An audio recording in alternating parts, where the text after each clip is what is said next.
talk about dear friends and colleagues, I'll begin with Paul Meyendorff, who I go way back even into my childhood in my relationship with Paul Meyendorff, who will no doubt remind you that he was my church school teacher at one point, but he also was a colleague for maybe 15 years, Paul, as teachers on the faculty at St. Vladimir Seminary. Paul and I also were together in several landmark ecumenical meetings where I could see his incredible skill and pastoral and academic, the gifts that he brings into the ecumenical sphere. And as a result, the esteem with which people in the ecumenical world treat Paul, whether that's in World Council of Churches Faith and Order Commission, as a delegate to the Harare Assembly in 1998, on the St. Irenaeus Orthodox Catholic dialogue, which he's going to bring into today's discussion, with my cherished colleague and dean, Dr. Ionuț-Alexandru Tudorie, Alex to me and to friends, who came to our seminary a couple of years ago and absolutely hit the ground running in what he was able to achieve as leading the faculty and leading the seminary's academic life. I spoke earlier of a kind of a renaissance of the academic life of the seminary and its quarterly, and what the faculty are able to do and how we're able to publish more. And this all comes from Alex Tudorie's leadership and his encouragement of us. He's one of these people who, rather than bringing subordinates down, he lifts everybody up. It's like a rising tide that lifts all the boats. And for this, I'm very, very grateful. And this is more important to me than listing his vast academic credentials, which I could do as well. But here they are, our Dean, Alexandru Tudorie, and our Emeritus faculty, Paul Meyendorff, who will speak with us on Roman Catholic Orthodox relations. The floor is yours. Thank you so much for being here. Thank you so much, Peter, for this introduction. I am very honored to have Dr. Paul Meyendorff as my partner in crime to discuss such an interesting topic.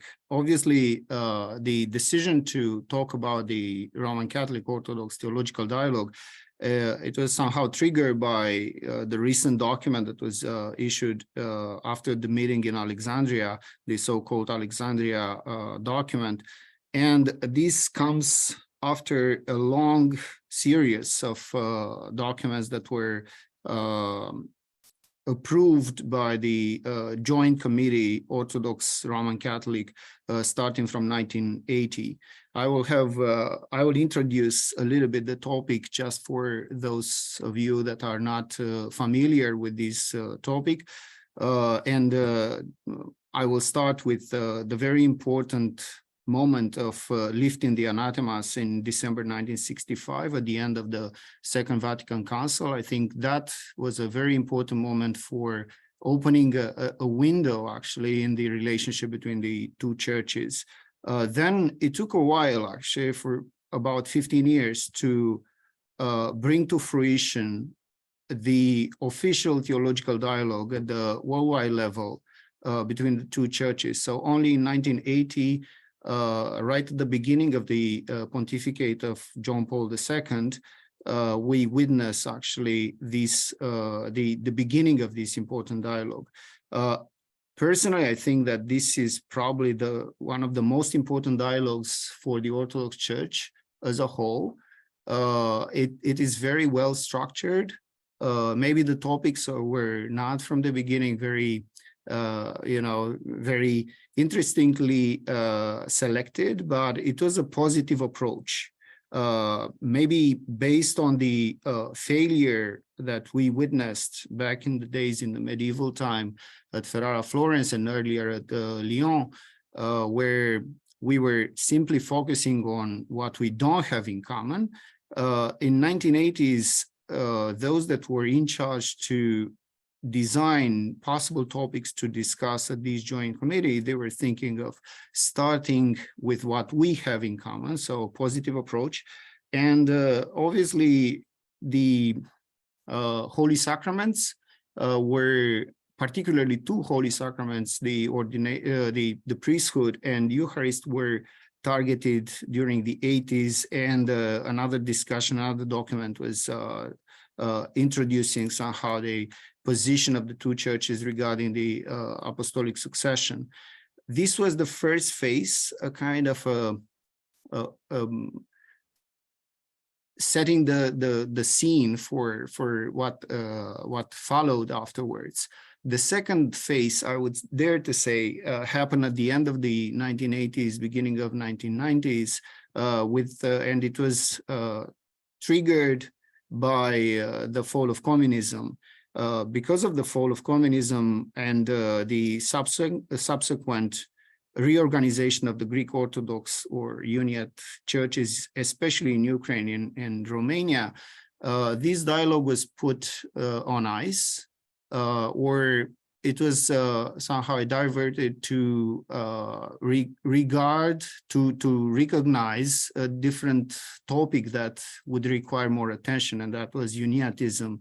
So in Balamand in 1993 and Baltimore in 2000, we witnessed two documents that were issued at the end of these two meetings that were somehow addressing this important topic.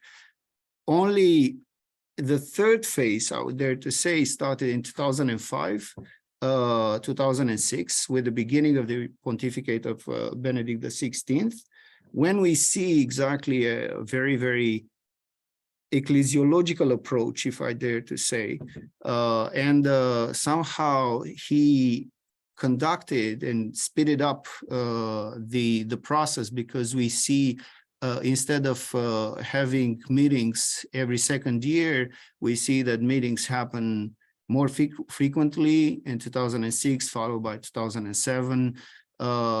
We witnessed production of documents, especially the Ravenna document, that is the groundbreaking document, the one that created and opened the gate for these two subsequent documents in 2016, Chieti, and 2023, Alexandria. Talking about a very, very important topic. Now, I think we switch from the positive approach towards something that is very sensitive. This is the primacy in the church, conciliarity, synodality, and authority in the church. How the authority in the church is exercised, or was exercised, historically speaking, in the first millennium and then in the second millennium.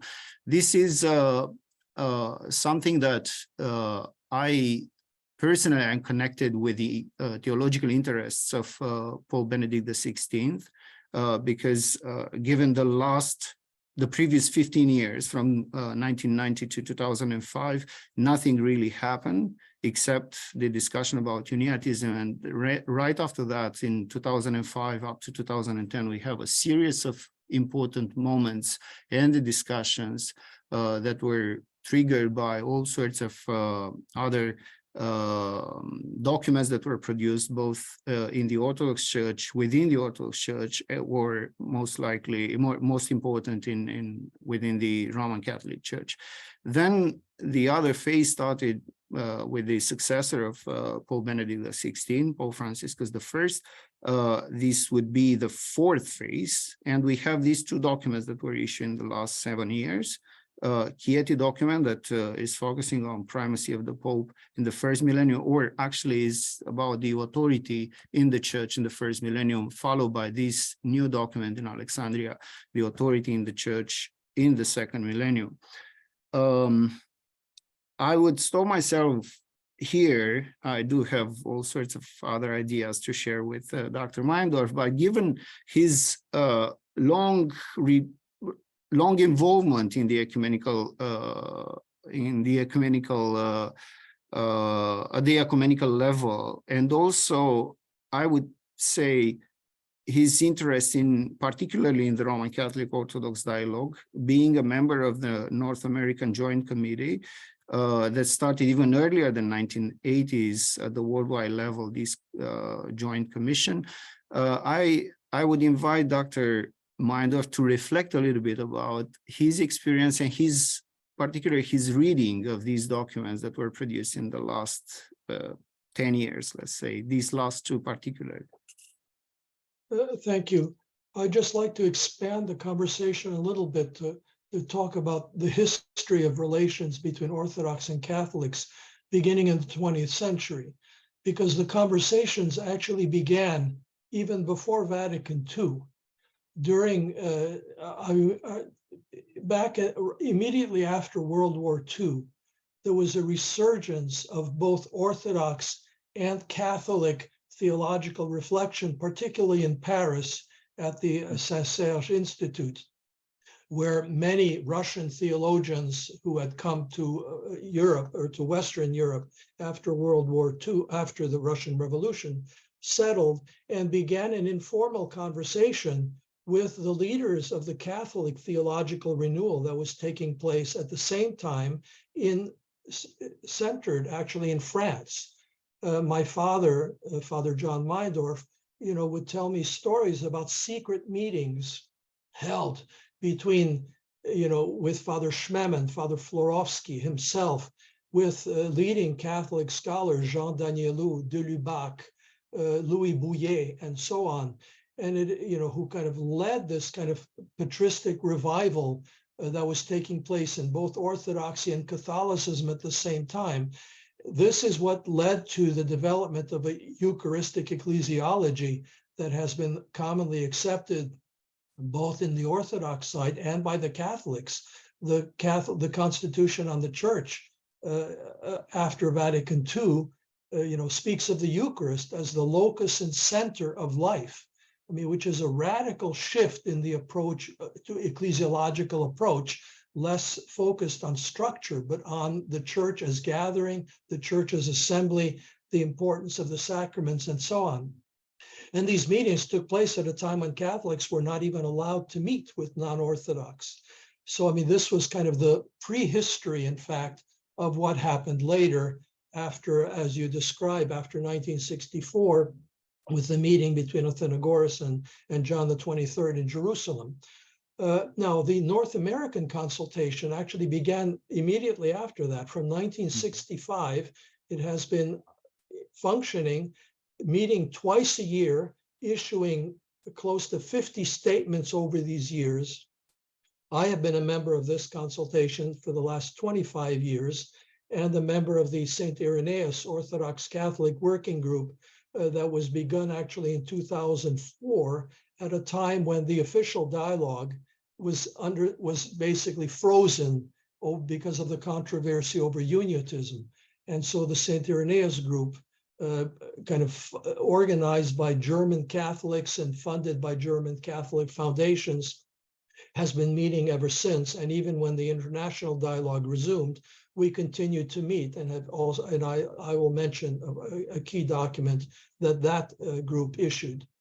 Now, the North American consultation is it's now going on 60 years, meeting twice a year, has developed a very close working relationship. We still have some original members of this group, but meeting twice a year for 3-4 days at a time, working through not just theological documents, but also responses to official dialogue statements of the international dialogue, addressing pastoral issues such as remarriage, baptism and rebaptism, as well as concrete theological issues such as the filioque. This has been a very, very productive dialogue. I would probably focus on two of the statements that the North American consultation has issued. The first is the statement on the filioque, which was issued in, I believe, 2003. I can't remember now. 2003, yeah. 2003. This is the longest, by far the longest and most substantive statement that we have produced. And it addressed in very long historical preface kind of the historical background to the introduction of the filioque in the Latin Church, first in Spain, and then in the Frankish court of Charlemagne, and then its final imposition by the German mafia, I guess, well, the court of Charlemagne and the German popes who eventually controlled Rome for a period of time, and then in dealing with the theological issue, it kind of identifies the problematic language of the filioque. The Greek word for proceed, ekporevome, was translated in Latin as procedere, which means or proceeds, and it has a very different meaning in Latin than it does in the Greek. And so so essentially the Greek word ekporeveste has to do with eternal procession, the origin of the Holy Spirit, whereas the word procedere, Latin, it does not necessarily address the question of ontological, the origin of the Holy Spirit, but rather his manifestation in salvation history, which is perfectly orthodox. I mean, we also say that the Spirit sends the Son. That's what we read in the Gospel of John. Mm-hmm. So kind of in addressing the complexities of the language, we kind of were able to resolve the primary theological issue. I mean, the Latins fully accept that the Holy Spirit in his origin proceeds from the Father alone. The Father is the source. We do not confuse the Father and the Son. Now, the most important thing, this is very complicated theological jargon, which we had to pour through. But essentially, the bottom line is that the Catholics agreed, first of all, obviously, that the filioque is not in the original creed issued by the ecumenical, by Constantinople in 381. And they agreed to drop the use of the filioque in pastoral and educational use. And when Orthodox and Catholics get together for events and recite the creed together, they do so without the filioque. Now this was the result of the consultation. It was given to the U.S. Conference of Catholic Bishops, which is the sponsoring agency for the Catholic side. They, of course, forwarded to the Vatican, and where it sits there, and the issue is not finally resolved, but the document is there as a resource. And, I think there is great promise that, that this is no longer the great dividing issue. The second document I would like to address is one that the North American Consultation issued in 2010.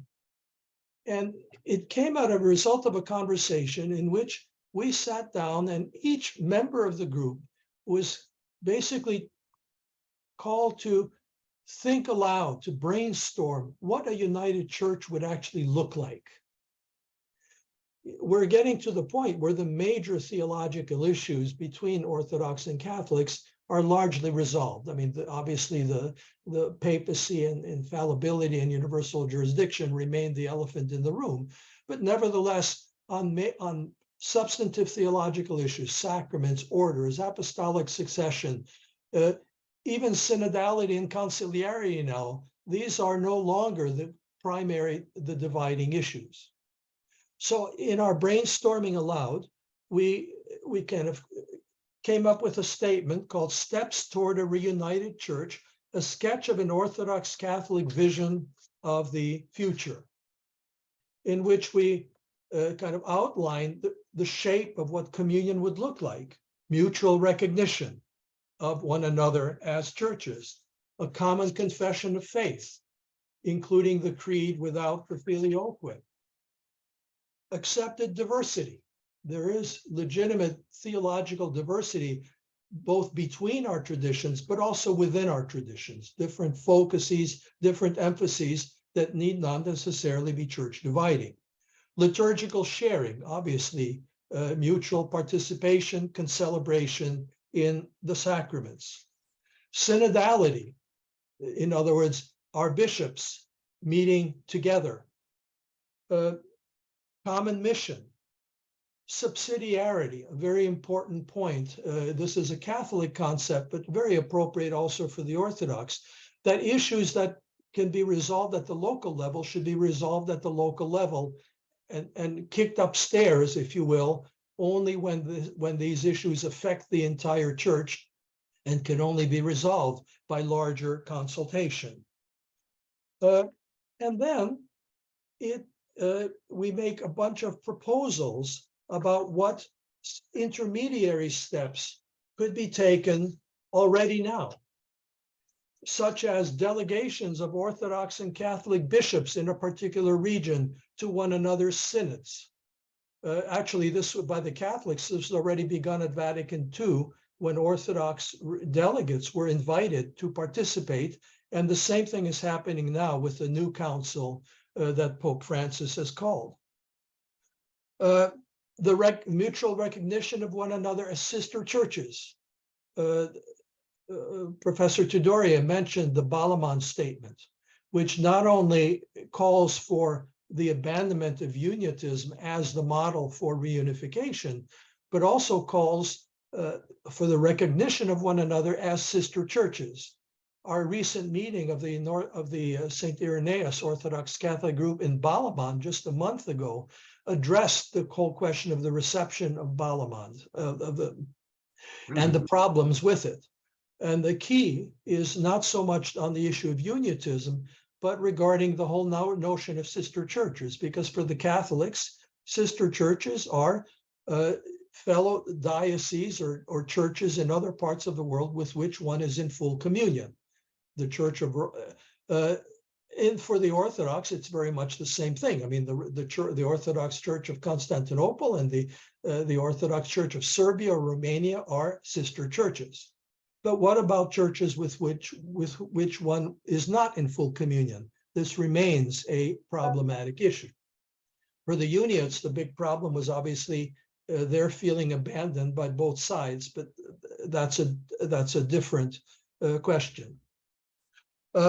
Now, the other, going back to the statement of the North American consultation, a call for common effort in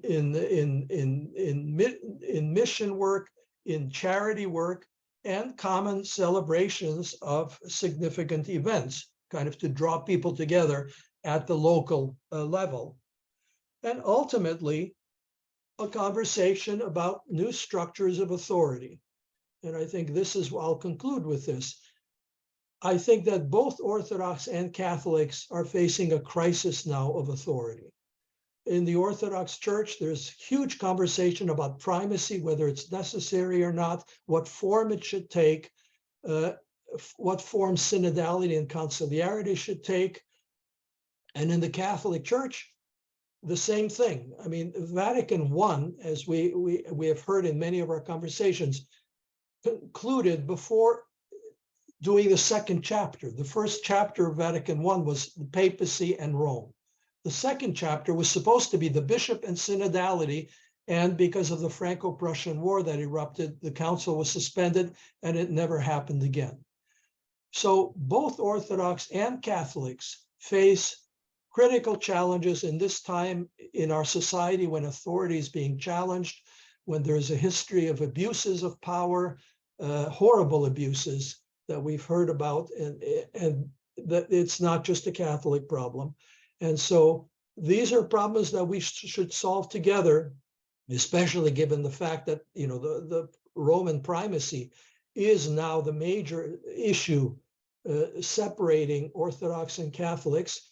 You know, this is what should be on the agenda. And in fact, this is what has been on the agenda of the international dialogue, supplemented by the work of the local dialogues, such as the North American and the St. Irenaeus Orthodox Catholic Working Group, which is an informal group of theologians from across the world, which, because it is informal, actually is much freer sometimes to speak and articulate what it proposes. And in this regard, it issued a very important document called Serving Communion. You probably can't see it. That was issued a few years ago, that goes through the whole history of primacy and synodality, both in the first and second millennium. And I'm happy to say that, in fact, the last statement of the Alexandria statement of the International Dialogue draws largely on the work of the St. Irenaeus group. So again, this is a very general and broad picture of where things are at this time. Thank you very much for actually introducing North American context, but also St. Irenaeus Society, an informal group of theologians, as you mentioned.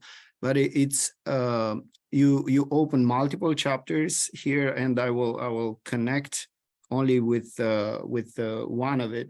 My takeaway after reading and rereading Ravenna document and then Chieti and now Alexandria is that while I think Ravenna was a very rich theological document that was really looking to put together a common vision regarding authority in the church, as much as that is possible between the two churches, the other two documents somehow fail to work together. It's more or less a juxtaposition of the two visions, the two understanding of the history. It's a very historical approach, but it's not trying to bring any theological understanding of authority in the church. Especially Alexandria document, the most recent one, is very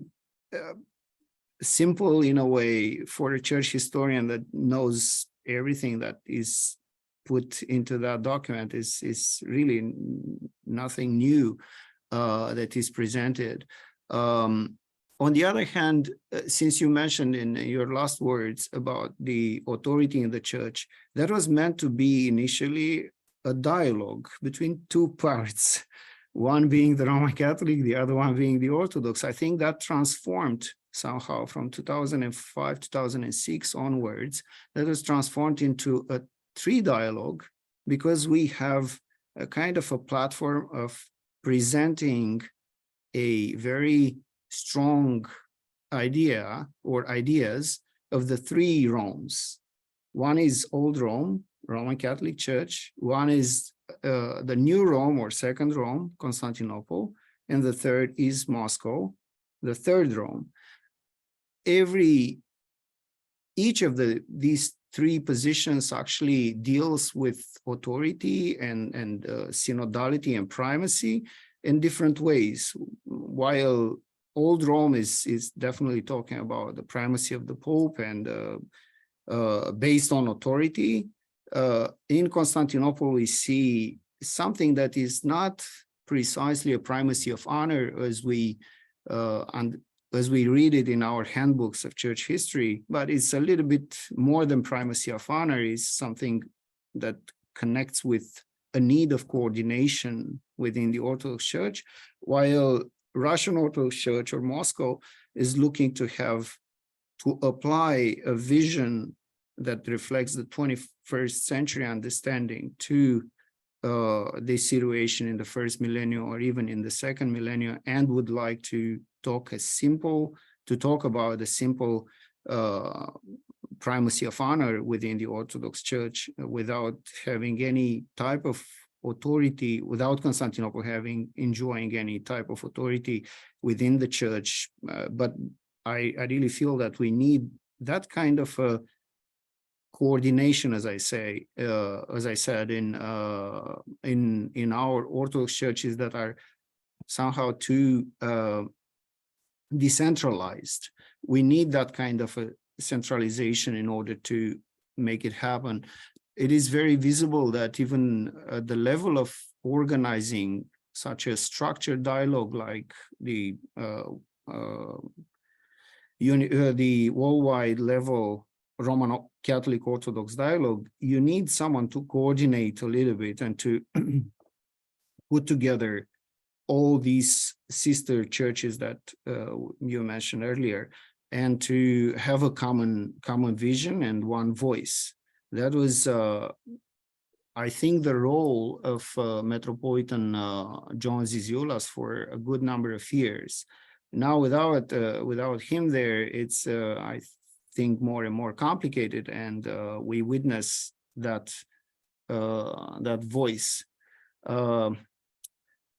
If I am to pass now and to connect again what you presented with what I have in mind, what do you think of this positive versus negative approach?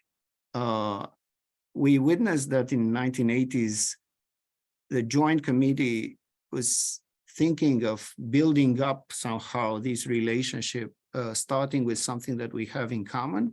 But on the other hand, if we look to the realities at the regional level, what you just described about the discussion in North America about filioque and how that was received by the Roman Catholic Church from our perspective, very positively, although we started to talk about something that we don't have in common. I think that is very interesting, just to reflect a little bit more on this positive versus negative. We are not anymore in the medieval time. We don't have the same tensions like those that were putting a pressure on all those present in Ferrara and in Florence later. I think we have the decency right now and the freedom to think through, and even approaching something we don't have in common, we should be able to put on the table something that is acceptable from both sides. What do you think of that, Dr. Meyendorff? Well, let me first address your first point. As you know, the Church of Russia was not present in Alexandria, was not involved in the preparation of the document, and they have a very different understanding of primacy. There has been a dispute between Moscow and Constantinople, which reached its peak, obviously, with the granting of autocephaly to the Ukrainian, to two non-canonical Ukrainian Orthodox churches. And so that's a huge stumbling block, but it reveals an internal problem within Orthodoxy. I mean, since the ecumenical councils, I mean, there have been no statements, there's no definition of church structure, in fact, in any of the canons, other than, occasional references to, the pentarchy or the ancient patriarchates.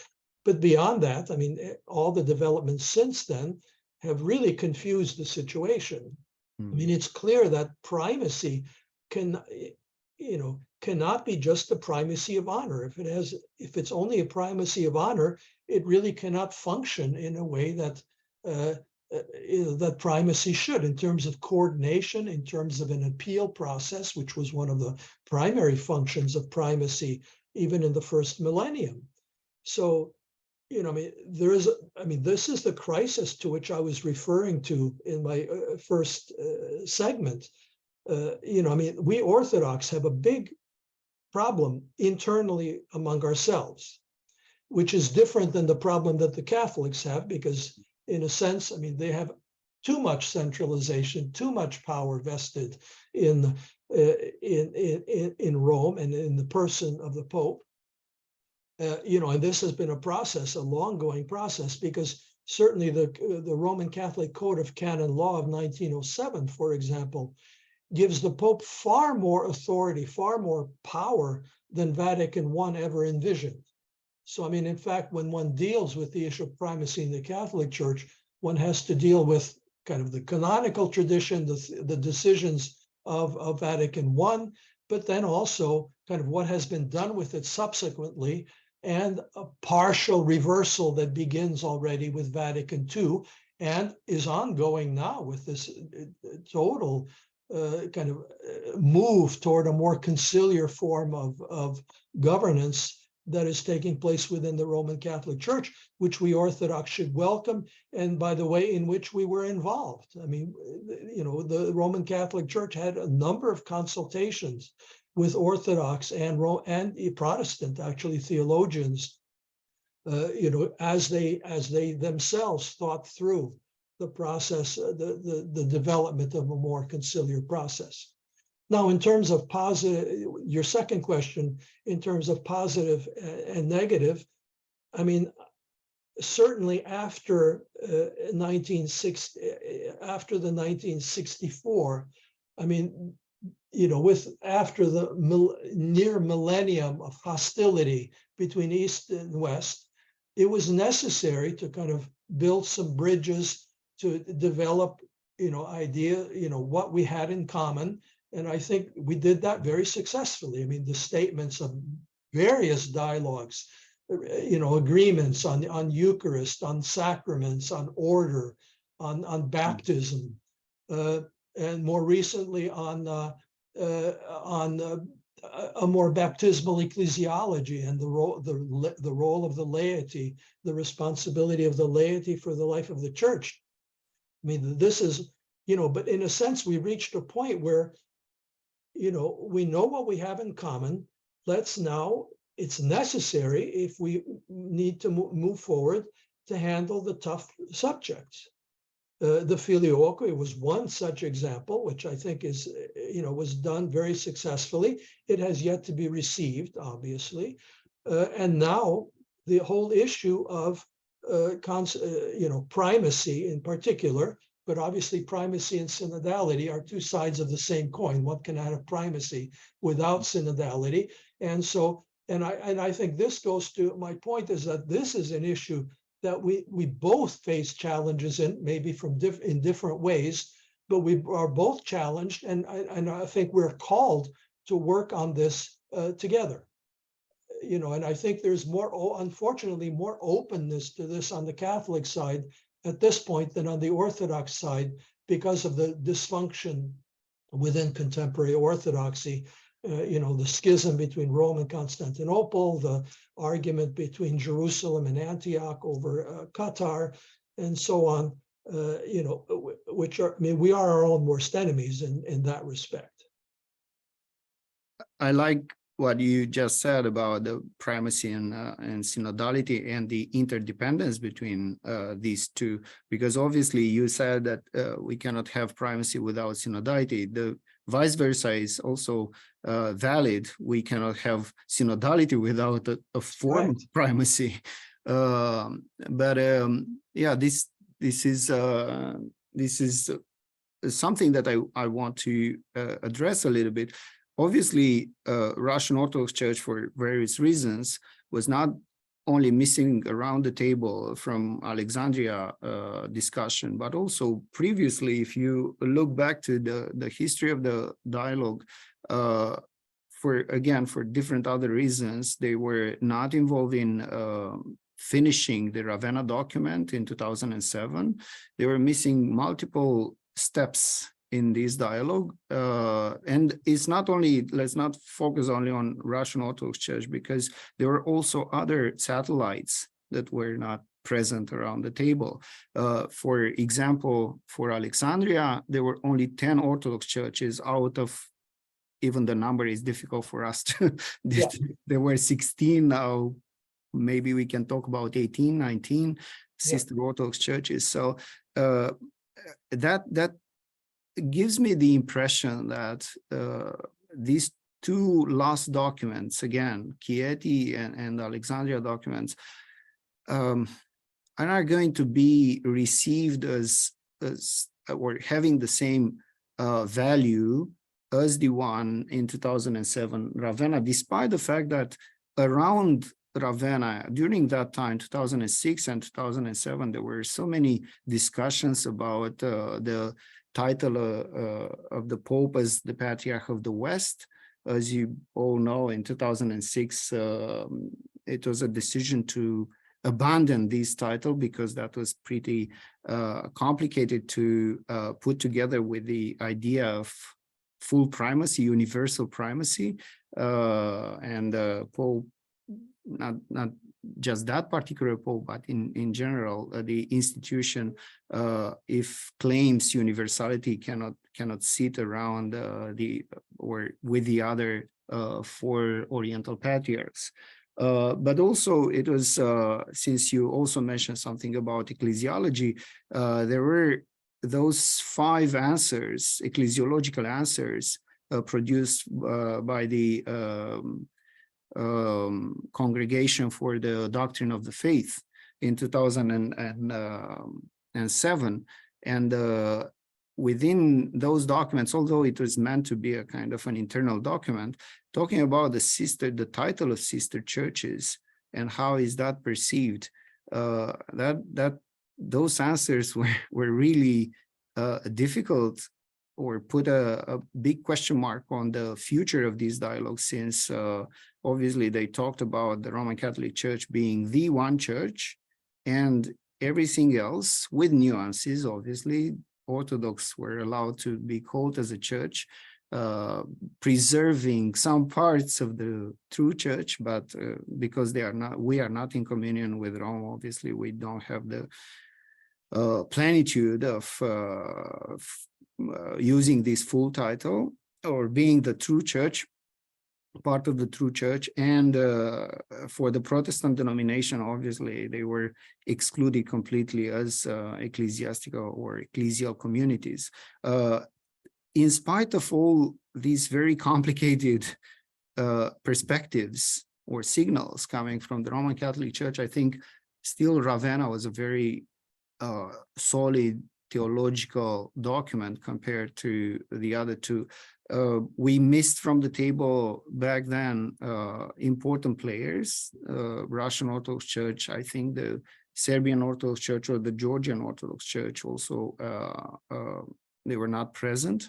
As they were not present, the Serbs and the Patriarchate of Antioch in the discussion in Alexandria. So what you just said about the issues or internal issues within the Orthodox Church in relationship, in a dialogue such as important this is with the Roman Catholic Church, I think we have to find a way to answer all of these questions. And I feel that if we move from the worldwide level to regional level, now coming back to what you just described about the results, the positive results coming out from the North American context, I feel that this is the key to move forward this dialogue, and in general other dialogues that the Orthodox Church is involved. It seems that the worldwide level is that kind of a platform that is mostly used to transmit all sorts of other signals, and the focus is not precisely to answer the realities from the ground. While here in what you just said about the North American context, because of the sequence of these meetings, because of the knowledge and the year after year, the relationship that were established between the members of the two sides, I would dare to say that you experience that freedom that is not possible at the worldwide level.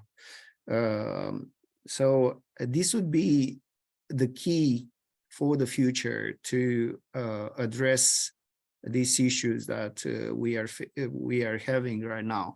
Maybe this is not going to answer the problem of the authority in the and the Orthodox understanding on authority in the church, but definitely we can move forward with small steps towards a better understanding of each other. Well, I agree. I would just flag you mentioned the Congregation of the Faith issuing ecclesiological statements, kind of casting doubt on the notion of sister churches.